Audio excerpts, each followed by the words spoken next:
estos precisos momentos está Migración llevándose algunos indocumentados nacionales haitianos. Ahí ustedes ven unos cuantos detenidos. Vamos a acercarnos y a preguntarle a ellos qué ustedes tienen que decir al respecto. ¿Qué ustedes tienen que decir? ¿Tienen su documento? ¿Tienen su documento?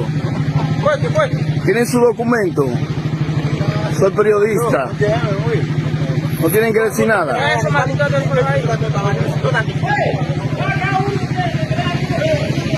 Ahí están, miren, en la construcción. Estamos precisamente en la avenida Inver. Mírenlo ahí, cómo lo van bajando.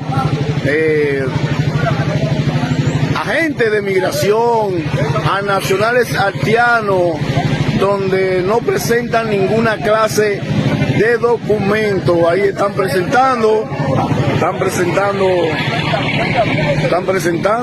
tiene su pasaporte, bien por los agentes de migración, que si tienen su documento, ellos lo dejan. Eso, bueno, hay otros que tienen su documento, ellos lo dejan. Eso es un buen trabajo.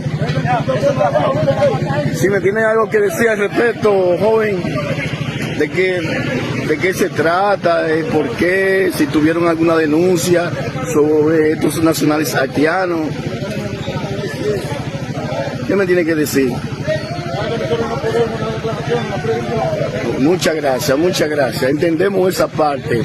Ahí está Migración trabajando, tirado a la calle.